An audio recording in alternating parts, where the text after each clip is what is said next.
Hai guys, thank you udah klik video ini.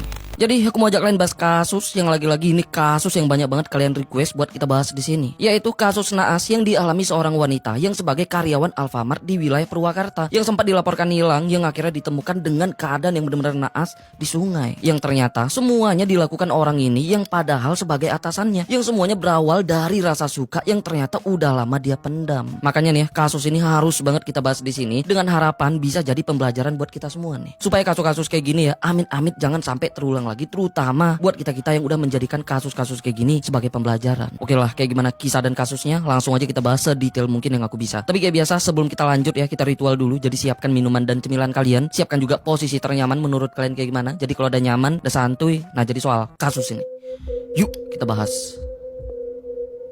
Dina Oktaviani kelahiran tahun 2004 yang lahir dari keluarga sederhana yang awalnya dia ini tinggal dengan orang tua dan keluarganya di Desa Talunjaya, Kecamatan Banyusari, Kabupaten Karawang, Jawa Barat, yang sebagai kampung halaman tempat di mana dia tumbuh dan dibesarkan. Terus setelah lulus SMK di tahun 2022, Dina pun mulai kuliah, dan untuk membiayai kuliahnya sendiri, Dina yang udah mandiri itu mulai berusaha mencari kerja. Dan di tahun 2023, Dina pun diterima kerja sebagai kasir di Alfamart yang ada di rest area kilometer 72A yang ada di Tol Cipularang yang udah masuk di wilayah Kabupaten Purwakarta. Nah, karena lokasi kerjanya yang cukup jauh, jadinya setelah mulai aktif kerja, Dina pun mulai tinggal dengan ngekos di wilayah Purwakarta. Dari sini ya, Dina pun itu mulai hidup lebih mandiri lagi, bahkan mulai membantu orang tuanya yang masih tinggal di Karawang. Setelah mulai kerja, awalnya semuanya berjalan bebek aja. Dina pun udah cukup betah dan bahagia dengan pekerjaannya, yang mana dia juga sempat buat konten di akun TikToknya yang nunjukin kesehariannya sebagai karyawan Alfamart. Di samping itu, kehidupan Dina pun mulai meranjak membaik. Selain membantu orang tuanya, Dina juga mulai bisa nabung dan memulai aktivitas hidup sehat dengan mulai rutin fitness dan olahraga di waktu senggangnya. Sedangkan di tempat kerjanya, Dina pun menjalin hubungan baik dengan sesama rekan kerjanya dan juga dengan atasannya. Salah satunya orang ini nih, yang bernama Herianto, yang menjabat sebagai wakil kepala toko, yang mana nantinya dia inilah yang menjadi sebab akibat dari terjadinya kasus ini. Soal Herianto, awalnya ya, dia ini tinggal dengan orang tuanya di Purwakarta, yang padahal sejak kecil Herianto ini tuh dikenal sebagai anak yang baik dan pendiam, yang gak pernah punya masalah serius. Yang mana saat masih sekolah, Herianto yang punya minat di dunia otomotif, dia pun sempat sekolah di salah satu SMK yang ada di Purwakarta. Terus di tahun 2016 setelah lulus SMK, dia pun mulai bekerja sebagai mekanik, tapi nggak berlangsung lama. Karena setelah setahun kerja sebagai mekanik, di tahun 2017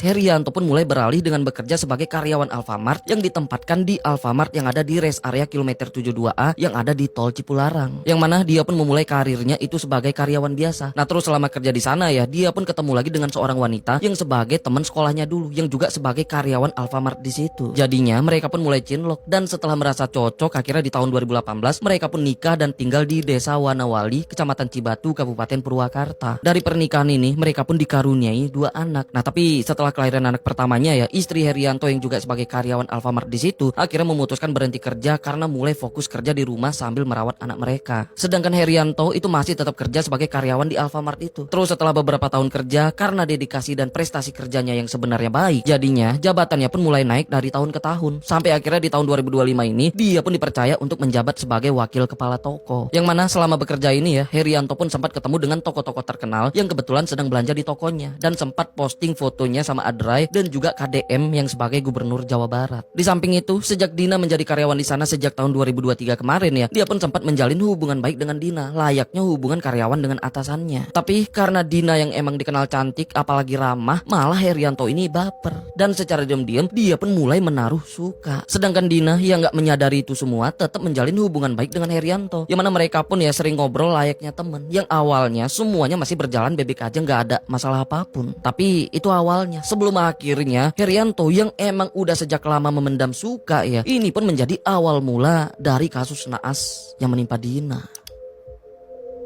Sehari sebelum semuanya terjadi, di tanggal 4 Oktober tahun 2025, tepatnya di hari Sabtu, setelah pulang kerja di jam 5 sore, Dina pun sempat pulang ke rumah orang tuanya di Karawang menggunakan motornya dengan menempuh sekitar 1 jam perjalanan. Nyampe di rumah, Dina pun sempat ketemu dan ngobrol-ngobrol dengan orang tuanya. Yang mana di situ ya, orang tuanya masih merasa nggak ada tanda-tanda aneh dari Dina, yang semuanya normal-normal aja. Karena tanpa mereka sadari, itulah terakhir kalinya orang tuanya ngelihat Dina. Nah, terus setelah ketemu orang tuanya malam itu ya, Dina pun berencana mau langsung balik ke kosannya di Purwakarta. Tapi sebelum balik, karena di depan rumahnya ada pohon mangga, jadinya Dina pun sempat minta buah mangga yang rencananya mau dia kasih buat teman-teman kerjanya di Alfamart. Nah setelah itu ya Dina pun pamit dan balik ke kosannya yang ada di wilayah Purwakarta. Besoknya di tanggal 5 Oktober, tepatnya di hari Minggu, kayak biasa Dina pun masuk kerja dari pagi sampai sore. Gitu juga Herianto yang masuk di shift pagi, yang mana di hari itu ya sorenya dia juga itu udah pulang ke rumahnya yang emang aktivitas biasanya. Sampai sini emang masih belum kecium tanda-tanda aneh. Tapi malamnya istrinya Herianto itu nggak di rumah karena ikut pengajian di rumah keluarganya. Jadinya Herianto di rumah itu cuman sendiri. Nah karena ini entah apa yang dia pikirkan ya, tiba-tiba dia kepikiran buat mancing Dina datang ke rumahnya di malam itu. Jadinya dia pun langsung menghubungi Dina dengan alasan minjem uang sebesar 1,5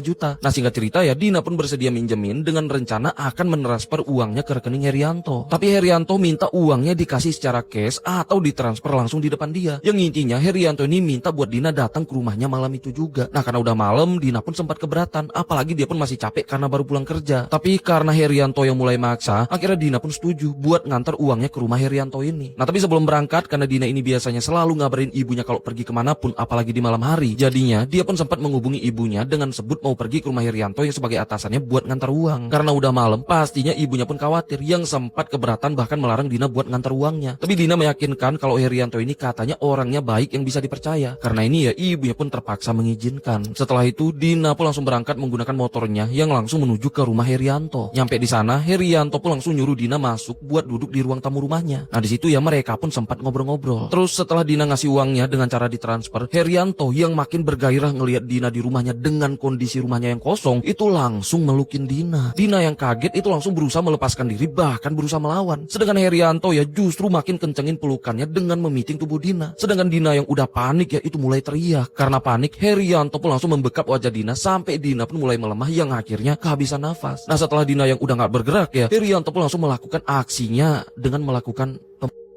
setelah selesai dan sadar kalau Dina yang udah gak merespon lagi, yang ternyata udah gak bernafas, barulah dia pun mulai panik dan kebingungan sendiri. Terus di ujung kebingungannya, dia pun langsung ngambil perhiasan yang digunakan Dina, itu berupa kalung, anting, cincin, jam tangan, dan juga 2 HP milik Dina. Sedangkan barang-barang lainnya itu kayak pakaian, tas, sepatu, jaket hujan, itu langsung dia bakar di depan rumahnya untuk menghilangkan jejak Dina di sana. Setelah itu dia pun kebingungan lagi, gimana cara ngebuang tubuh Dina yang masih berada di ruang tamu rumahnya. Sampai akhirnya ya dia pun langsung ngambil kardus ukuran besar yang langsung ngebungkus tubuh Dina menggunakan kardus yang dilapisin lakban. Setelah terbungkus rapi, dia pun langsung pergi berusaha nyewa mobil ke warga di sana. Yang akhirnya ya dia pun dapat pinjaman mobil yang dia sewa, yaitu mobil Toyota Avanza warna putih. Setelah itu mobil itu pun langsung dia bawa ke rumahnya. Yang mana di sana ya dia pun langsung masukin bungkusan kardus yang berisi tubuh Dina ke mobil. Setelah beres, dia pun langsung menghubungi kedua temannya untuk saat itu juga datang ke rumahnya buat minta bantuan. Sedangkan kedua temannya yang gak tahu apapun ya itu langsung datang. Nyampe di sana, Herianto pun langsung nunjukin bungkusan kardus itu yang udah di dalam mobil, yang katanya berisi bagong mati atau celeng yang udah dia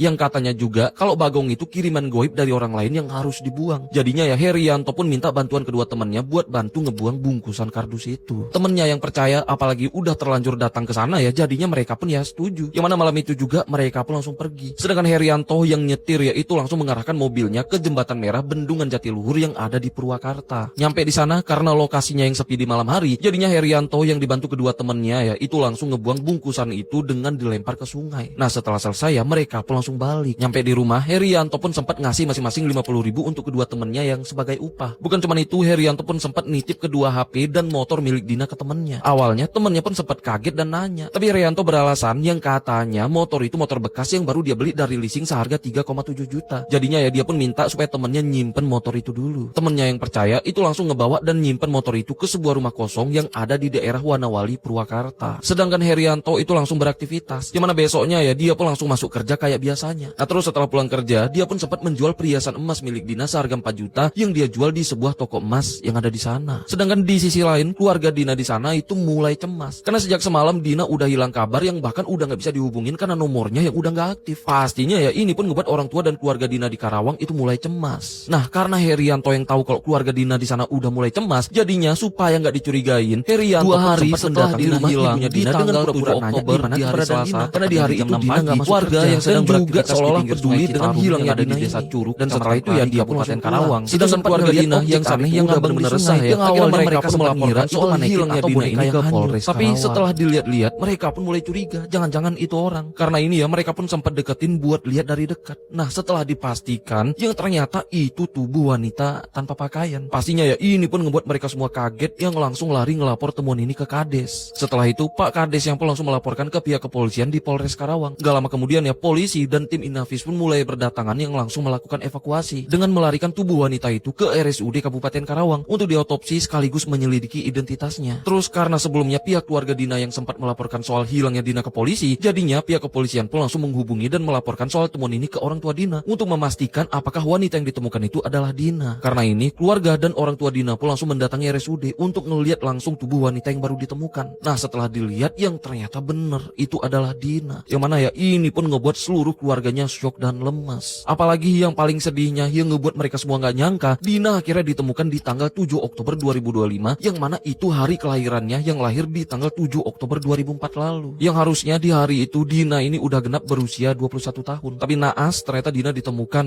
yang udah gak bernyawa. Terus setelah Dina ditemukan, kabar ini pun langsung menyebar dan ngebuat semuanya pada gempar, termasuk teman-teman kerja Dina di Alfamart. Sedangkan Herianto itu mulai panik gak karuan, apalagi dia tahu polisi itu mulai bergerak memburu pelakunya. Karena ini supaya gak dicurigain, Herianto pun sempat mendatangi rumah ibunya Dina di Karawang. Yang mana di sana ya dia pun bersandiwara dengan pura-pura terpukul dengan apa yang terjadi dengan Dina. Terus orang tua Dina pun sempat nunjukin foto kondisi Dina pas baru ditemukan. Tapi Herianto ini nolak buat ngeliat dengan alasan gak tega ngeliat foto Dina. Tapi karena aktingnya yang berlebihan, justru ngebuat orang tua Dina pun mulai curiga. Apalagi ngingat sebelum Dina hilang ya, Dina ini sempat pamit ke orang tuanya mau ke rumah Herianto. Tapi biarpun mereka udah curiga, sedangkan masih nggak punya bukti apapun, jadinya ya mereka pun cuman bisa membiarkan Herianto ini pulang. Setelah itu barulah pihak keluarga pun melaporkan kecurigaan mereka ke polisi. Karena sebelum hilang, Herianto lah orang terakhir yang ditemuin Dina. Karena ini ya polisi pun mulai melakukan pemburuan yang akhirnya di tanggal 8 Oktober, polisi pun langsung menjemput Herianto yang saat itu sedang kerja. Tapi saat mau dibawa, Herianto ini sempat memohon ke polisi dengan keadaan matanya yang berkaca-kaca, yang memohon buat mengamankan istri dan anak-anaknya di rumah karena dia takut rumahnya diamuk massa karena perbuatannya. Setelah itu Herianto pun langsung dibawa ke Polres Karawang untuk diperiksa dan pastinya diinterogasi. Di sana ya Herianto pun langsung mengakui sebagai pelaku yang udah menghabisi Dina, termasuk ngakuin dia sempat dibantu kedua temannya untuk ngebuang tubuh Dina. Jadinya kedua temannya pun sempat ditahan yang berstatus sebagai saksi. Sedangkan Herianto biarpun dia udah mengakui sebagai pelaku, ternyata saat diperiksa dia ini masih berbohong, yang sebut kalau dia nggak berencana menghabisi Dina di rumahnya. Yang mana pengakuannya di malam kejadian Dina ini datang ke rumahnya karena Dina ini minta diantar ke rumah orang pintar yang ada di sana. Karena katanya sebelumnya ya Dina ini sempat galau karena baru putus dengan pacarnya. Makanya Dina ini minta buat diantar ke orang pintar supaya bisa melupakan mantannya. Tapi pas Dina nyampe di rumahnya, dia jadi gelap mata karena ngelihat perhiasan emas yang digunakan Dina. Jadinya ya dia pun sampai melakukan itu semua ke Dina. Awalnya itulah pengakuannya supaya terhindar dari jeratan pasal berencana karena hukumannya yang emang jauh lebih berat. Tapi saat ibu Dina mendengar pengakuan bohong Herianto ini ya pastinya nggak terima dan langsung melaporkan bahkan membuktikan ke polisi kalau Herianto ini benar-benar udah bohong. Karena sebelumnya Dina emang sempat menghubungi ibunya buat pamit mau ke rumah Herianto untuk ngantar uang karena katanya Herianto mau minjem uang sebesar 1,5 juta ke Dina. Awalnya ibunya nggak ngizinin karena saat itu udah malam, apalagi pergi buat ngantar uang ke rumah Herianto yang padahal dia yang utang. Makanya Dina sempat nawarin ke Herianto kalau uangnya ditransfer aja, tapi Herianto nolak dan bersikeras minta buat Dina datang ke rumahnya buat nganter uangnya. Biarpun nyampe sana ya uangnya tetap ditransfer juga. Yang intinya Herianto ini sempat bersikeras kalau Dina harus datang ke rumahnya di malam yang naas itu. Karena ini polisi pun langsung melakukan penyelidikan ulang untuk mengungkap kebenarannya. Yang ternyata hasilnya menyatakan kalau pengakuan awal Herianto ini emang beneran bohong. Karena menurut pengakuan teman-teman kerjanya kalau Herianto ini emang udah lama suka sama Dina. Dan semuanya terjadi di rumah Herianto yang saat itu kebetulan sedang kosong karena istrinya pergi ke pengajian keluarganya. Yang artinya ya semuanya terjadi bukan karena kebetulan, tapi udah ada rencana di baliknya untuk memanfaatkan rumahnya yang kosong. Karena ini Herianto pun dijerat pasal berlapis, yaitu pasal 340 KUHP tentang pembunuhan berencana, pasal 338 KUHP tentang pembunuhan yang mengakibatkan kematian, pasal 356 KUHP tentang pencurian dan kekerasan, pasal 351 ayat 3 KUHP tentang penganiayaan yang mengakibatkan kematian, dan juga pasal tindak pidana kekerasan. dengan ancaman hukuman 20 tahun penjara, penjara seumur hidup atau hukuman mati. Tapi itu pun masih terancam. Karena sampai sekarang ya kasus ini masih belum vonis karena pihak kepolisian itu masih melakukan penyelidikan mendalam. Ya semoga dia ini dijatuhin hukuman seberat-beratnya dan juga seadil-adilnya. Terus soal kedua teman Herianto yang sempat ditahan, ternyata mereka nggak terlibat karena mereka juga dibohongin Herianto yang ngaku kalau isi bungkusan kardus itu berisi bagong kiriman goib. Jadinya sampai sekarang kedua temannya ini ya itu masih berstatus sebagai saksi. Tapi ya polisi pun itu masih melakukan penyelidikan mendalam. Tapi ya apapun itu, yang penting pelakunya ini udah ditangkap ya dan kasusnya terungkap demi keadilan untuk Dina dan keluarganya. Ya semoga husnul khotimah buat Dina ya, semoga ditempatkan di tempat terbaik. Dan buat keluarga semoga dikuatkan dan diberikan ketabahan dari cobaan yang gak mudah ini. Amin, amin. Dan buat kita, semoga dari kasus ini ya bisa jadi pembelajaran dan bahan renungan kita semua. Terutama buat kalian-kalian yang ada di lingkungan kerja ya. Please dari kasus ini benar-benar dijadikan pembelajaran, jangan sampai kasus kayak gini berakhir di kita. Terutama ya buat kita-kita yang udah menjadikan kasus-kasus kayak gini sebagai pembelajaran. Oke lah, sampai sini aja ya pembahasan kita soal kasus ini. Sampai ketemu di kasus selanjutnya karena aku udah siapin beberapa kasus yang kayaknya harus kita bahas juga di sini. Oke lah, aku Rizky Audiono. Bye-bye.